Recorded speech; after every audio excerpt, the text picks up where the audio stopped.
Thank you all so much for your incredible support of this channel. Today, we're diving into an old favorite. You all know solo leveling, and now we're stepping into a new chapter, 201. This marks the beginning of the third season, continuing the epic journey we've been on. Chapter 201 picks up right where our previous solo leveling adventure left off, and I can't wait to explore what happens next together.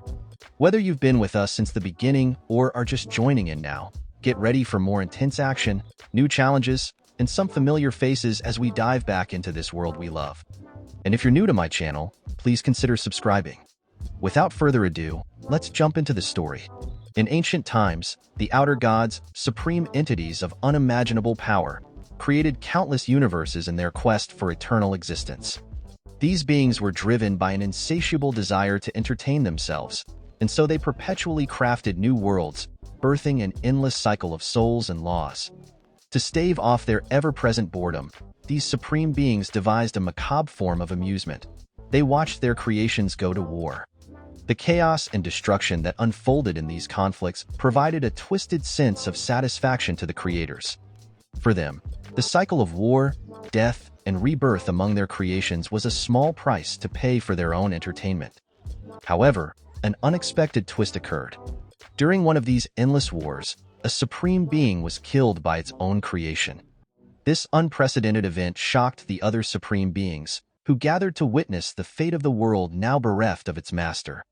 The death of one of their own, and at the hands of its creation, was a startling revelation. Yet, rather than lamenting the loss, the supreme beings saw an opportunity. They agreed that the first entity to claim the now ownerless power would become its new master. As we transition from this cosmic turmoil, the scene shifts to a more mundane setting, a school. Here, we meet Jang Su, who proudly announces that he has been accepted into the Korean National University of Arts. His friends are incredulous, questioning how someone they view as untalented could gain admission to such a prestigious institution. Jang Su, with a grin, relishes his newfound freedom from their skepticism. His moment of triumph is interrupted when he is approached by a man who congratulates him on his achievement. The man expresses surprise at Suho's talent, specifically in drawing. Jang Su calls the man Kim Song-kyul, only to be corrected. The man's actual name is Lee Yunchul.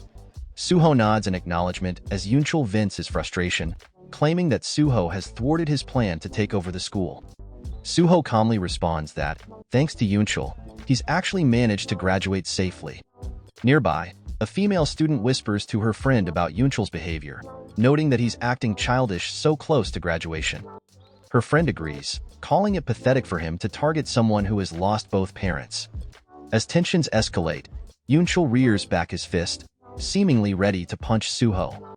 However, Suho reacts swiftly, grabbing Yunchul by the back of the head and delivering a knee to his face. Suho, hoping for a peaceful end to their confrontation, is taken aback when Yunchul doesn't even flinch from the blow. Confused and alarmed, Suho wonders what's happening. Yunchul's fist begins to emit a strange aura, revealing that he has awakened some hidden power. With a smirk, he declares that Suho's attack didn't hurt at all. Yunchul swings at Suho, who narrowly avoids the blow, his fear palpable. The force of Yunchul's strike creates a gaping hole in a nearby metal locker. Surprised by the extent of Yunchul's strength, Suho realizes he narrowly escaped death. The scene shifts 2 years into the future. Suho, now a second-year university student, strolls down the street. He overhears a conversation about a gate that has appeared in the middle of the road. Workers are on site, informing the public that hunters are currently engaged in subduing the gate and urging everyone to stay clear. The workers reveal that the hunters have been inside the gate for over 8 hours and should be emerging soon. They warn anyone who isn't a hunter to stay away. Suho reflects on how the appearance of these gates, which began 3 years ago, has drastically altered the world. These gates were passageways to dangerous dungeons, and once a certain amount of time had passed, monsters would emerge, threatening to kill anyone in their path. In response to this new peril, the world saw the rise of individuals who could harness mana, known as the Awakened. As the world underwent such rapid change, it seemed as though chaos would be a constant state. Amid this turmoil, an Awakened named Wu Jingle founded the Hunter Association. This organization brought together the Awakened, creating the role of hunters who work to manage and close these gates, bringing order and stability faster than anyone anticipated. Now, society is divided into the awakened and the non-awakened. Inside his art class, Suho reflects on these changes as he works on a canvas. He muses on how some people must toil endlessly for rewards, while others can effortlessly obtain them. This disparity quickly reveals the limits of those who struggle. No matter how hard the non-awakened work, they can never bridge the gap between themselves and even an ear-rank awakened. Suho recognizes the crucial role of the hunters. If they fail to close the gates, the world faces destruction. In essence, the non-awakened depend on the awakened for survival, but the awakened can manage without the non-awakened. This dependence has led to deep gratitude towards the awakened, as they are the reason people like Suho can live in relative peace. Yet, Suho feels a growing unease. He questions whether he has become too accustomed to a life where he can't achieve his desires. He reflects on his missing parents, Sung Jinwoo and Cha Hyen, as a photograph of them appears in his mind. Suho laments that his survival now hinges on others, and that the days when he felt capable of anything seemed distant and replaced by a sense of powerlessness. Hyen always said that Suho resembled his father, and he wonders how his father would navigate his current situation. His reverie is interrupted when his teacher calls out to him, commenting on how well he's concentrating today. The teacher asks what he's drawing with such enthusiasm. Suho simply replies that he's drawing based on his feelings. His teacher comments on Suho's art, noting its creativity and observing that it has a strangely human quality. Suho is puzzled, questioning why he drew something like this. As he contemplates his artwork, the scene shifts back to the gate outside his school. The hunters are finally emerging from the gate, appearing relaxed and content, indicating that their mission went well. A worker approaches one of the hunters, Jang Su, to thank him. Jang Su reports that they encountered a new type of monster, a humanoid creature that could spew flames from its eyes and mouth. Although it attacked with claws and fangs, it didn't cause significant damage. Jang Su himself was scratched but suffered no major harm.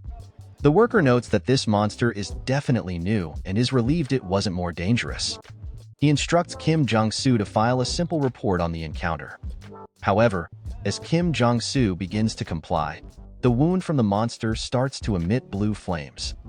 The flames quickly spread, causing him to lose control of his body. In a horrifying turn, Jang Su drops his weapons and begins to attack the worker, biting into him with ferocious intent. The worker's cries of alarm only serve to escalate the chaos. The other hunters look on in terror, bewildered by the sudden outbreak. One of them realizes that the blue flames are identical to those seen inside the dungeon. Before she can act, she too is overtaken by the flames and is consumed. Panic erupts as the infection spreads rapidly, turning people into monsters and causing a scene akin to a zombie outbreak. As chaos unfolds outside, Suho and his classmates hear the commotion and rush to the window. They witness the terrifying sight of people attacking each other, their forms grotesquely altered. The realization dawns on Suho and his classmates. It looks like a dungeon break is occurring right outside their school. As chaos erupts outside, one of Suho's classmates exclaims that they need to escape, sarcastically suggesting that staying might earn them a Darwin Award. Another suggests waiting for the hunters to arrive. They call out to their teacher, Mr. Lim, pleading for him to do something. Mr. Lim, who is only an ear-rank awakened, admits he's not much help. Suho notices an infected individual crouched on the rooftop of a nearby building. The creature leaps across, and Suho urgently warns everyone to flee. As the monstrous entity barrels past him, trying to devour him, Suho ducks and the group starts to run, abandoning some of their classmates. In the chaos, a girl stumbles and falls, her legs giving out as she starts to cry. She desperately begs Suho for help. Torn with regret, Suho looks away, closes his eyes, and decides to run, saying he'll fetch the hunters. He instantly regrets his decision, realizing it's effectively condemning her to death, but feels powerless as a non-awakened. Haunted by his helplessness, Suho wonders what his father, Jinwoo, would do in this dire situation. Meanwhile, the monster finishes attacking one of Suho's classmates and begins to slowly advance toward the crying girl. Her fear escalates as the creature's gaping mouth opens, preparing to devour her. In a desperate act, Suho returns with a fire extinguisher. He slams it into the monster's face, shouting that if his dad were here, he would definitely fight back. As Suho braces himself, a status window glitches onto his screen, indicating that he has met all the requirements for a secret quest titled Courage of the Weak. Suho reflects on a past dream that resembled a game, where he fought monsters on increasingly challenging floors. He recalls how he grew stronger with each level, facing tougher monsters and achieving the highest floor possible. This dream, detailed in one of the solo leveling extra chapters, underscores his resolve to match the monster's strength and rise to the challenge. In Suho's past dream, he faced a final boss of immense power. Though this enemy was his foe, Suho couldn't help but feel a mix of envy and awe at the display of strength. To his shock, the final boss turned out to be none other than his father, who asked him if the game was enjoyable. This reflection of his father's strength and reliability deeply impacted him, leaving Suho wondering how his father had become so powerful. Back in the present, Suho rushes with the fire extinguisher, thinking that if he were in this situation, he would do exactly what he's doing now. As he strikes the monster, it reels from the impact.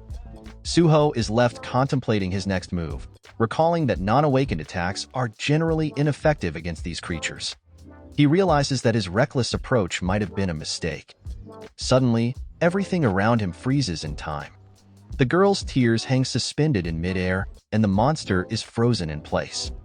Suho's eyes widen in surprise as a status screen appears before him, informing him that he is now qualified to become a player and asking if he accepts. The surreal nature of the situation reminds him of his past dream.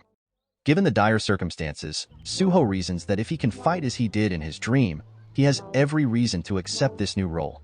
With a murmur of acceptance, a brilliant light erupts from the classroom. Suho is transformed into a player and is bestowed with the blessing of the great spellcaster Kandiru. This blessing ensures that he will remain healthy and strong throughout his life. He gains the permanent effect of longevity, which means that he will be immune to all diseases, poisons, and status effects. His sleep will also enhance his regeneration abilities. A final window appears, clarifying that the system will assist him in his development. It warns him that this is not a dream and that he only has one life, implying the gravity of the choices he will face. Suho now has access to his status window, and he marvels at the reality of his situation. A new quest titled Tutorial appears, instructing him to defeat the Mistburn and level up. He notes that the monster he faces is a D-rank Mistburn. Urgently, he tells the female student to run quickly and identifies that 2 of the enemies are non-awakened, while 1 is an awakened. As the monsters leap towards him, Suho feels a rush of excitement and nervousness, wondering if he has truly awakened. He throws the fire extinguisher at one of the monsters, landing a solid hit to its face. As it stumbles from the attack, Suho winds up for an uppercut, apologizing to the student as he unintentionally launches her into the ceiling. He is astonished by his own strength, questioning if he really one-shot her. Another monster approaches from the side, and Suho swiftly sidesteps its attack, retaliating with a precise kick that takes it down instantly. With this, he levels up and completes the tutorial, now having the option to check his reward. Confirming his suspicion that he has indeed awakened, Suho turns his attention back to the remaining monsters. He strikes one in the face, only to be surprised when it remains standing. The monster retaliates, leaving claw marks on his chest despite his best efforts to dodge. Suho quickly puts his foot on the monster to push it away and create some distance. He worries that if he's injured, he might turn into a magic beast, questioning whether this transformation will happen right after his awakening.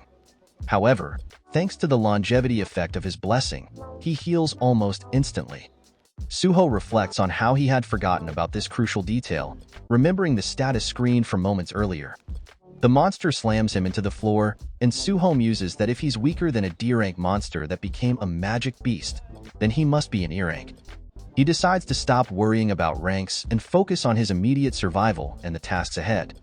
The monster lunges at Suho with a grotesque, sloppy kiss attempt. Panicked but resolute, Suho recalls the rewards from the quest and decides to accept them. He is granted 5 stat points to distribute.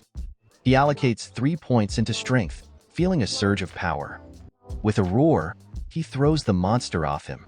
Though it lands on its feet, Suho quickly follows up with a barrage of powerful punches. The monster, undeterred, goes in for another attack and scratches Suho once more. Despite the strength increase, Suho finds himself struggling. Determined to turn the tide, he invests the remaining 5 points into strength, boosting his total from 14 to 19. Clenching his fists, he remarks that an awakened who levels up is unprecedented, but he's ready to defy the norm. With renewed vigor, Suho delivers a crushing punch to the monster's mouth, causing its teeth to shatter. He acknowledges that ranks are typically determined upon awakening, and that no awakened has ever surpassed their assigned rank. However, if he has the power to break free from this limitation, that is all he needs. As he fights, Suho's punch sends the monster crashing through a wall, causing a TV to fall and crack from the impact. Suho grits his teeth and delivers another powerful punch, propelling the monster across the room. Exhausted but undeterred, he looks down at his fist and sees that he has defeated the monster and leveled up 3 times. Overcome by the reality of his newfound abilities, Suho collapses to the floor. The urgency of the situation hits him hard as he hears a scream nearby. Resolute, he declares that he can't give up and must act to help those in crisis.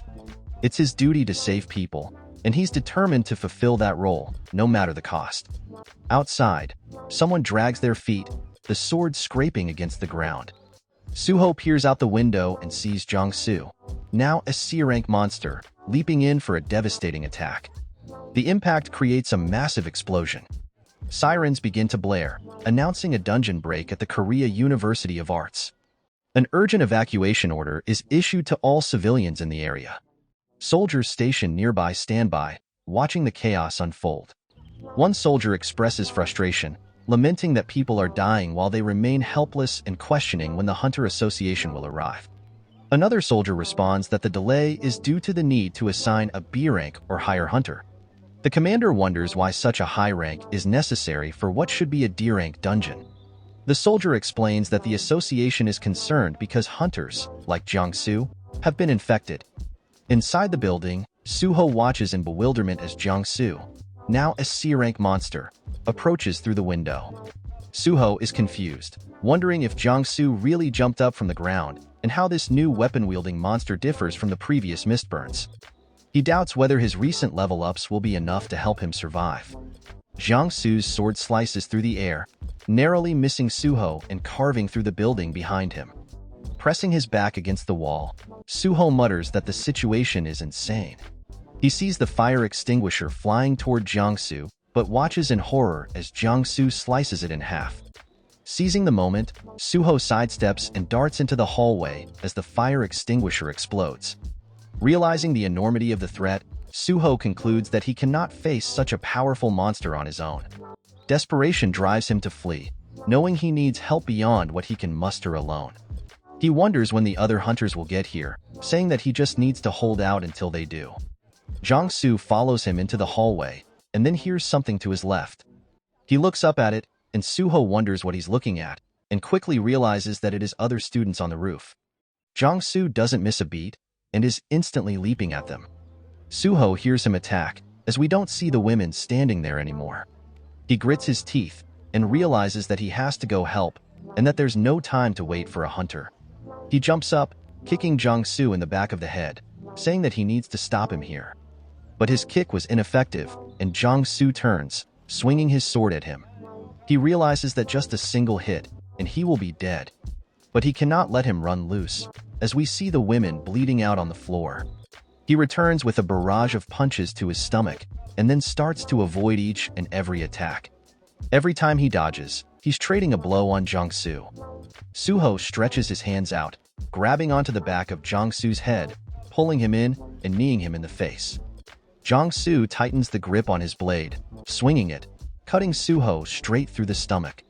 Suho begins to spit up blood, and then is kicked away into the wall on the opposite side of the roof. He spits out even more blood and begins to lose consciousness, as we see that he only has 1 health point remaining. He says that he must have lucked out, and that the system does not want him to fail yet. We see the space around them slowly begin to crack, as Jang Su starts to get more excited. Suho takes a stance, and it keeps continuing to crack. Jang Su leaps in, and we see that Suho's fatigue is 99.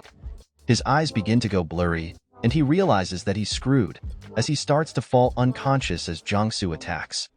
The shattering behind continues, as we see it fully crack open now, and a purple shadow leaps from it, flying straight towards the roof.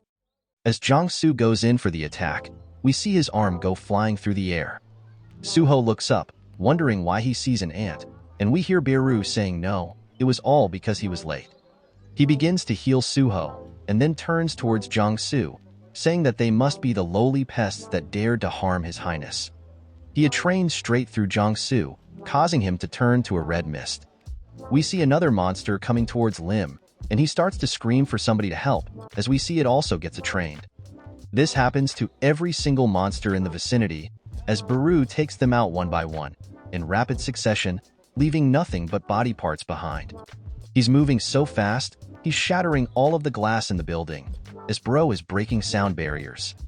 The area instantly brightens up, and everybody wonders what's going on. Back on the roof, we see Beru kneeling, as he tells Suho it's been a long time, calling him the young monarch.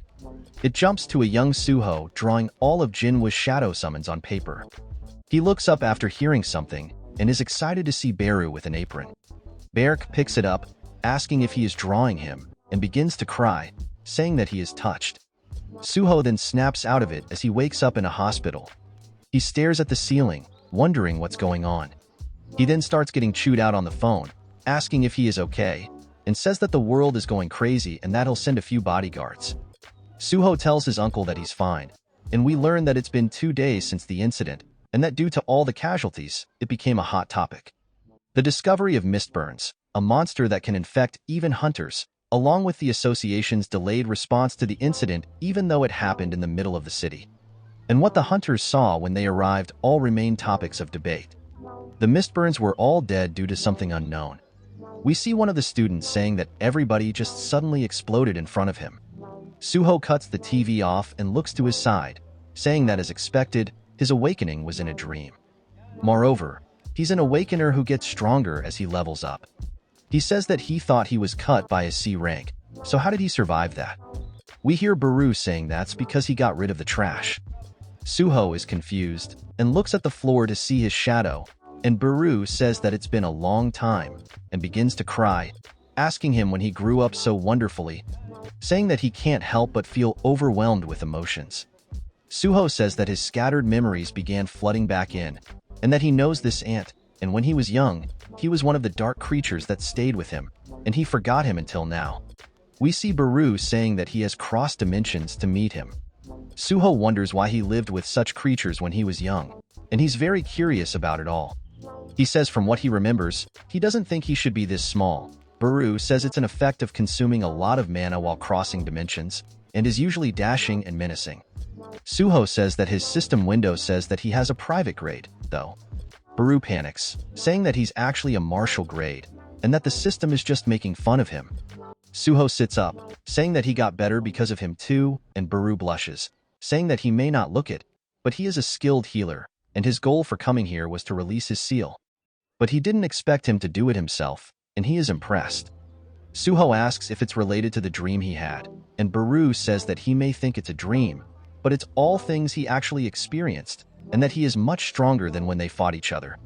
And that the great Shadow Monarch Sung Jin Woo sealed his powers along with his memories because he just wanted him to have a normal life. Suho grabs onto him, saying that he, as he expected, really is related to his dad and wonders why he left home.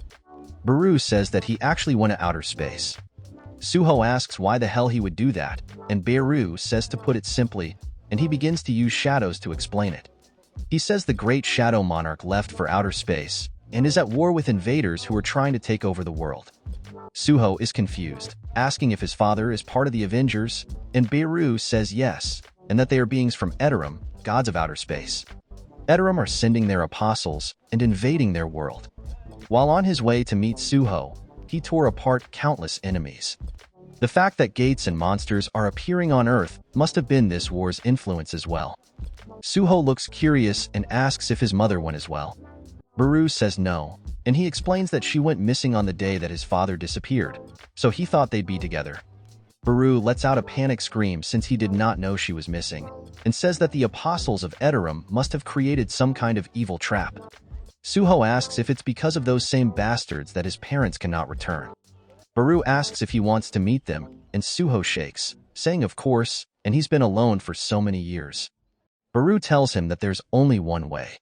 The Lord won't be able to come to Earth for a while due to the war, but the young monarch can find and rescue his mother after he gets stronger, and Beru tells him it's time to level up. A quest has arrived, and we see that it is the trial of the shadow.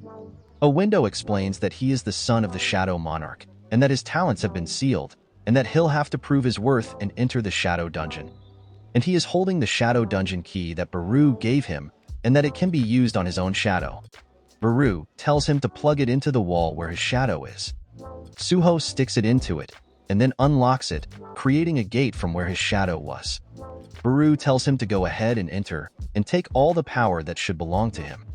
Suho is still in disbelief, saying that outer space, the war with the gods, or even the shadow monarch, none of it makes sense to him, but still, if he can meet them again by getting stronger, he'll level up as much as he can to make that happen. Beru watches and starts to recall Ju, telling him to go to Earth and release Suho's seal, as Eat Room's invasion may have spread to Earth, and that he needs to return Suho's powers and memories and protect Earth, and he'll allow him to act at his own discretion depending on the situation. Beru says that if he's leaving the rest of his own judgment and the fact that he saw Suho bodied on the floor, he shall stay here by Suho's side and watch over his growth. They enter the portal, and it vanishes from the other side. As they enter, Beru explains that this place is the land of the dead, where the living can't step foot inside without the master's permission, in other words, the shadow dungeon. Suho looks around, saying that it's closer to a ruined city than a dungeon, but for some reason, it feels familiar to him. A window appears, giving him a quest to survive, explaining that the denizens of the shadow dungeon will never accept his weak self as the master of this land, and that he has to survive for 4 hours. Beru tells him to please stay on guard, as the time of suffering will soon arrive. Suho asks what he's talking about, and we see a goblin leaping at him from the top ropes. Suho's spidey sense tingles, and he kicks it in the stomach, saying that surprised him. We see it's a goblin scout. Beru says that if it's a scout, it means there are others nearby. Suho says that he'll deal with it before it calls for its allies. Beru says that it's true that goblins are weak and feeble, but that's reckless. Suho says that since its name is not colored, it means he's on the same level or weaker than him. He hits the goblin's arm, causing it to drop its axe, and then snatches the axe out of the air, cracking it in the skull. He looks at Beru, saying there he goes. The ones stronger than him have colored names, as he learned this a few days ago. Beru says he sees, and then they hear a horn get blown anyway. They both look up to see one of the goblins on a signpost, and Suho says that it looks like there was another scout. More goblins begin to make their appearance, this time with some with orange names, and still some with white. Suho asks Beru if he's going to help him, and Beru says he wished he could, but due to being so far away from the monarch, his mana isn't being replenished, so he has to preserve as much strength as possible, and if he intervenes in this battle, the experience he will obtain will be greatly decreased. Suho says he just had to explain that he was not going to be helpful. The monsters start to leap in, and Suho says he wants to test something. We see him use his power to grab onto the axe from afar, and pulls it out of the corpse, causing it to swing through the crowd. He says that he wanted to test out this skill in his status window, as we see it as the ruler's authority. He says he feels like he has an invisible hand now. He dodges an attack, grabbing onto an arrow, saying that since there are archers, he'll treat it the same way they treat him. And then draws a bowstring using his ruler's authority, saying that they can have this back, launching an arrow into its head. Beru compliments his adaptability, saying that the young monarch's childhood was like the birth of a legendary hero in myths. Even then, he was able to use the ruler's authority he had inherited from the monarch as he pleased. However, that power was created to destroy everything, so it only acted as a hindrance in this peaceful world.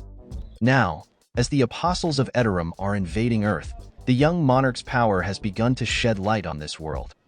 Suho levels up, and says that the weight limit for his skill is around 10 kilograms. His carelessness gets him stabbed in the side, and we see a goblin smiling and laughing about it. Suho backfists it, and Beru calls out to him, telling him to stay on guard. All the goblins surround him, and we see one of the orange names, Centurion, start to make its appearance. Suho loses 30 health from that attack, and pulls the knife out, saying that it hurts. He does not plan to give up, as he heaves the knife through the front line of the goblins towards the centurion. We can't tell if it was a direct hit or not, but we see it hit its chest. Suho says he feels more alive than when he was powerless. He uses his ruler's authority to quickly dispatch the goblins surrounding him, as his health starts to tick down more and more as the fight continues. He grabs back onto his knife, and we see he's below half now, and he charges in for another attack towards the centurion. They quickly surround him, and it cuts to a status screen, saying that he has learned the skill Resilience, and that he has gotten 5 level ups. We see blood on the floor, as goblin corpses are strewn out along the city, as well as the centurion, dead on the floor. Suho sighs as we see his 4-hour time limit has been completed. Beru claps, saying that was amazing, and he never doubted that he would overcome this trial. Suho is annoyed that Beru didn't help until the very end. A status screen appears, telling him that he can check his rewards, and he does. One of them is called Shadow Extraction. Beru is excited, since this is a very familiar skill to him, and Suho says that now that he thinks about it, he did get a skill called Resilience while fighting too. And it looks like he got skills on top of the level up system, and that this seems kind of broken. He says that it's kind of like becoming a cheat character, and Beru explains that the level up mechanism is based on the system the Monarch used in the past. Suho, it is a support system designed to ensure safety as they grow. Beru says to put it in Manhwa titles, it is the I thought I was an unawakened, but I was actually born with the strongest shadow silver spoon. Suho cringes, saying okay, and he just wants his reward. He gets the runestone for shadow extraction. Beru gives him the TLDR, which is that it is a skill to turn corpses into soldiers like himself. Suho says that it's kind of like necromancy then, and that if he wants to command soldiers, he'll need to hunt them first. That means he can only control those weaker than him, and that he heard that summon-type skills are looked down upon in the industry. Suho sticks his hand out and says shadow extraction, but it does not work, and he realizes that he has to come up with a separate command for the skill, and calls it tedious. Beru begins to get excited and blushes, as Suho says it needs to be a direct command, rather than asking them to fight for him. He sticks his hand out, releasing all of his power, and says the iconic line, "Arise." We see the goblins' shadows slowly start to rise up and form into shadow goblins, and there are 3 of them. Suho is surprised and says that it's much less impressive than he expected. The monsters feel like they just caught a stray, and they start crying. Beru explains that usually when they are extracted, they are weaker than they were in life. Suho asks why they are so much smaller. Beru says it happens. Suho then asks how much weaker they are. Beru says just by a little bit. Suho adds that it seems even more useless since they disappear after a day. Beru asks if he doesn't have a skill called shadow storage. Suho says no. Beru gets sad, saying that he thinks it's because the intelligence, stat, and level affect shadow authority, and that it's a really good skill later on. It's actually one of the best. Suho says that he understands, and to quit looking so depressed.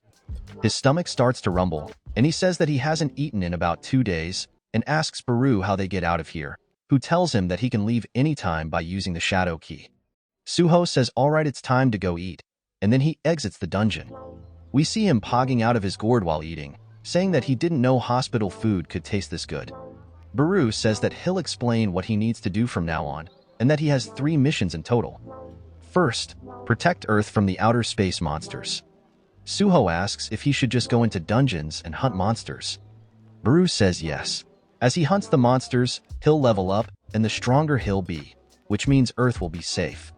Second, he has to find Heian no matter what. Suho asks if there's a way to figure out where she is. Beru says as he hunts the space monsters, he should eventually find a clue. The third is the most important, and that is recovering his power. He can't believe he's just a private grade, and he wants to show him his true power. Suho asks what he needs to recover his power, and Beru says he can absorb a portion of the target's magic and knowledge by consuming them.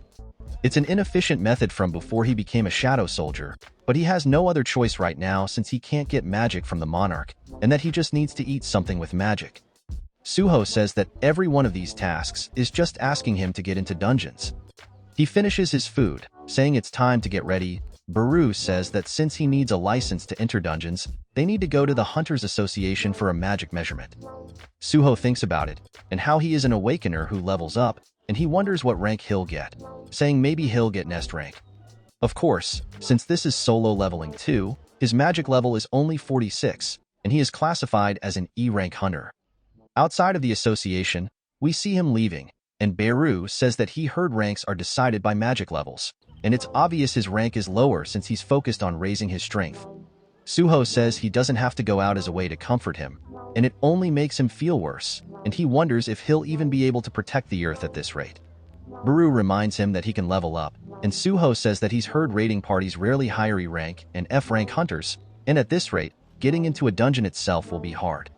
Then he realizes something and thinks there might actually be one way. He explains how the strike squad raids the dungeon, the hauling team follows behind and collects the monsters' corpses, and the mining team extracts resources from the dungeon in the backlines. Except for the strike squad, the other teams accept E-rank hunters, so he will be able to enter.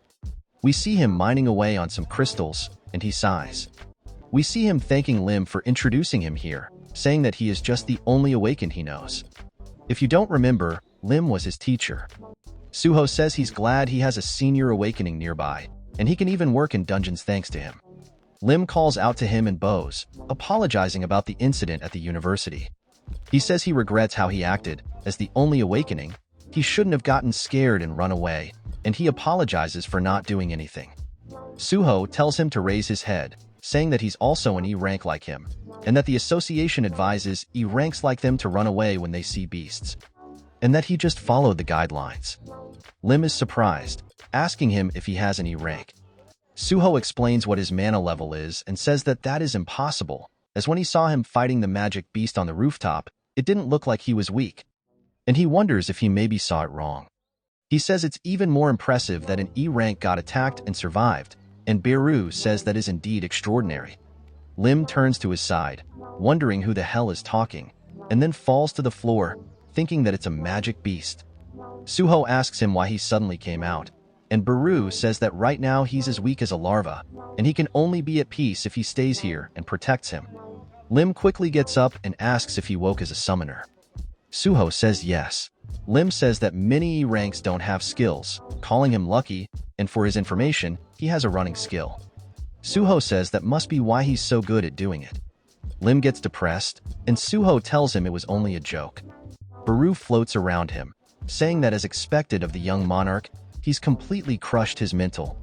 Suho says come to think of it, this is his first time inside of a dungeon besides the shadow one, and he wonders if the strike squad is up ahead hunting the monsters. We see them stabbing a wolf in the throat, saying that the dungeon is empty. One of the men says that only wolf types have been popping up and that their pelts aren't worth much. Another one of the men tells them not to let their guards down, and they're never too sure about a dungeon until it comes to an end. One of the men tells them that there's something in the side path. We start to get a familiar vibe from the first solo leveling as they enter a weird ritual room. One of the men suggests they go back and request backup, but another one tells them that their detection skills aren't picking up any magic beasts. One of them suggests that there might even be hidden treasure here instead of a boss monster, as we see a sword stabbed into the ground. One of them is surprised, saying he didn't actually expect this, and they start to pog out about the fact they hit the jackpot. They need to appraise it to be sure, but it looks amazing. One of the men named Kim Yong-jun goes to reach out for the blade, and they try telling him to stop as there is usually traps. He says that he's a C-rank tank, so he can easily handle it. As he grabs onto it, he begins to feel an immense pressure, and he wonders what is going on as he only sees blood around him. Then he gets eaten mentally. The blade comes out of the ground, and his men sigh, saying that it looks like there are no traps. One of the men calls out to him, telling him to be more careful next time. But Yongjun is already consumed by whatever is inside of the sword, and tells the man he got ahead of himself. The rest see this and begin to feel fear. We hear Yongjun asking them why they dare to covet the sword of the Monarch of Fangs. With this, the chapter ends here. I hope that you liked today's video, and if you did, hit that like button as today's like goal is 100 likes. Comment next part down below for the next part. Also, consider subscribing with the notification bell on to get notified as soon as a new video drops onto the channel. I'll meet you in the next video. Until then, thanks for watching.